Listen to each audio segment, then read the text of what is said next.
Di video kali ini kita masih membahas tentang gelombang stasioner ya. Ini adalah materi fisika SMA kelas 11. Persamaan suatu gelombang stasioner adalah Y sama dengan 2 sin 10 px cos 20 pt dengan Y dan X dalam satuan cm dan T dalam sekon. Tentukan yang pertama persamaan amplitudo gelombang stasioner. Nah, ini cukup mudah ya.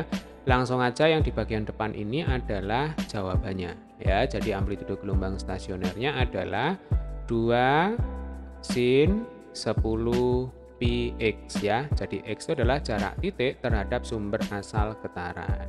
Kalau X-nya misalkan 10 ya tinggal dimasukkan 10. Kemudian dihitung dengan cara trigonometri seperti biasanya. Selanjutnya kita akan menghitung frekuensi dan panjang gelombang. Nah, adik-adik, kita cek dulu persamaan gelombang stasionernya ya. Kalau kita bicara gelombang stasioner yang depan sendiri ini pasti menunjukkan 2A. Karena yang namanya gelombang stasioner istilahnya adalah perpaduan antara dua gelombang berjalan, ya, gelombang datang dan gelombang pantul. Makanya di sini 2A. Kemudian yang melekat dengan X ini adalah K. Jadi K itu adalah konstanta gelombang, rumusnya 2pi per lambda. Kemudian yang melekat dengan T 20pi di sini adalah omega, kecepatan sudut. Nah, karena yang ditanyakan di sini adalah frekuensi, ya, maka kita bisa menggunakan rumus omega. Jadi misalkan ini A, B, C, D, E, F ya. Yang A sudah, sekarang yang B. Kita akan menghitung frekuensi dari rumus omega ya. Omega itu sama dengan 2πf. Omega sama dengan 20pi. Jadi 20pi sama dengan 2πf. Kalau pi-nya saya coret, maka F-nya sama dengan 20 per 2 sama dengan 10 Hz ya, 10 gelombang dalam 1 sekon.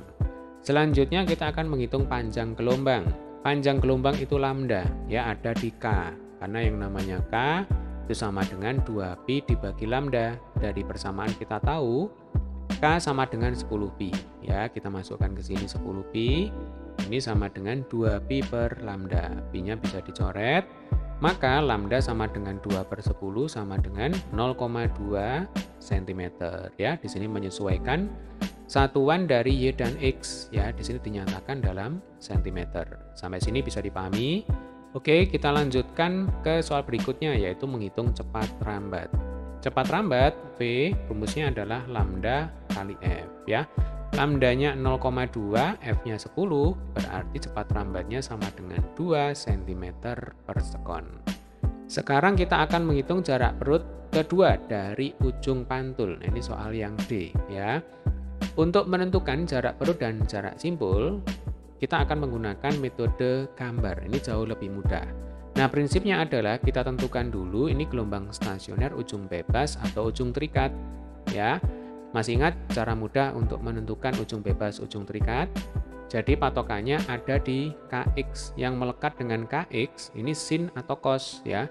Kalau yang melekat dengan Kx ya itu sin, berarti ini kan huruf I.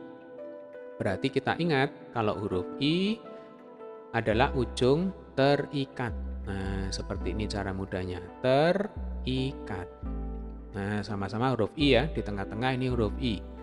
Kalau ujung terikat, maka nanti yang melekat dengan Kx itu adalah sin Kx ya. Andai kata nanti dibalik, yang melekat dengan Kx itu cos, kemudian yang melekat dengan omega T itu sin, ya berarti ujung bebas. Coba perhatikan ya. Ujung bebas. Huruf apa ini? Huruf S ya. Berarti nanti cos Kx. Nah, sama-sama huruf terakhirnya adalah S. Nah, gini cara mudah untuk mengingatnya. Nah, adik-adik, ini tidak boleh salah. Karena nanti kalau salah di awal, ke bawahnya juga ikut salah. Oke? Jadi ini adalah ujung terikat ya. Kita bersihkan dulu. Nah, kita menggunakan metode gambar. A, B, C, D, E, F. Yang D kita gunakan metode gambar. Kita gambar dulu gelombang stasionernya. Ini adalah ujung terikat ya. Nah, kalau ujung terikat, maka nanti ujung pantulnya itu diletakkan pas di simpul ya. Ini namanya simpul. Nanti kalau ujung bebas ini digeser ke kiri ya, diletakkan di bagian perut karena bisa bergerak-gerak.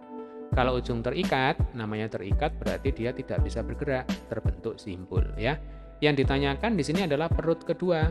Yang ini simpul. Nah, ini perut 1, ini perut 2. Nah, ini yang ditanyakan ya. perut 2 terhadap ujung pantul ini ada berapa gelombang?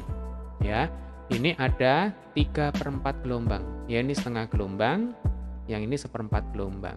Berarti ini 3/4 lambda. Nah, prinsipnya adalah yang harus adik-adik ingat ya, pada gelombang stasioner, kalau kita bicara satu gelombang, berarti kalau digambar nanti bentuknya seperti ini. Ada 2 bulatan, ini berarti satu gelombang. Ditulisnya 1 lambda. Kalau ada 1 bulatan, ini berarti disebut setengah gelombang ya. Ini setengah gelombang. Nanti kalau ada setengah bulatan, nah seperti ini ya kalau digambar. Atau seperti ini juga boleh ya. Nah, ini setengah bulatan ya. Ini adalah 1/4 gelombang. Nah, ini yang harus diingat. Kita kembali ke sini ya. Berarti di sini perut 2 sama dengan 3/4 lambda. Tadi lambdanya 0,2 ya. Nah, ini 0,2 ya. Artinya perut 2 sama dengan 3/4 kali 0,2. 2-nya saya coret diganti 1, 4-nya saya coret diganti 2. Ya, 3/2 itu 1,5 kali 0,1 sama dengan 0,15 cm terhadap ujung pantul. Itu adalah jarak perut kedua. Bisa dipahami ya? Oke, supaya semakin paham, kita akan lanjutkan ke soal berikutnya. Yang E, yaitu menghitung jarak simpul keempat dari ujung pantul. Kita gambar lagi ya. Jarak simpul keempat terhadap ujung pantul. Gambarnya tidak usah bagus-bagus ya, yang penting jelas. Ini adalah ujung terikat ya. Yang ditanyakan simpul keempat. Ini simpul 1, simpul 2, simpul 3, ini simpul keempat ya. Ini yang ditanyakan. Nah, ada berapa gelombang? Tinggal kita hitung. Yuk kita hitung sama-sama ya. Ini 1 gelombang. Yang ini setengah gelombang. Berarti totalnya 3/2 gelombang. Ditulis 3/2 lambda. Artinya S4, saya tulis ini ya, yang E. Artinya S4 sama dengan 3/4 kali lambda. 3/4 kali 0,2 ya. 4 dengan 2 dicoret. Ini 1, yang ini 2. Ya, 3/2 itu 1,5. 1,5 kali 0,1 sama dengan 0,15 cm. Jarak simpul keempat terhadap ujung pantul sama dengan 0,15 cm. Yang terakhir menghitung jarak simpul dan perut yang berdekatan ya. Kita gambar lagi, tidak usah sungkan-sungkan untuk menggambar ya, Dek ya. Kita gambarnya satu bulatan aja ya, karena yang ditanyakan di sini simpul dan perut yang berdekatan. Jangan lupa ini ujung terikat, berarti ujung pantulnya diletakkan di simpul ya. Ini simpul, yang ini perut. Nah, ini yang ditanyakan ya. Jarak simpul dan perut yang berdekatan berarti 1/4 gelombang ya. Artinya nanti 1/4 gelombang itu 1/4 kali 0,2 ya. 4 dicoret, 2 dicoret, diganti 1, yang ini diganti 2.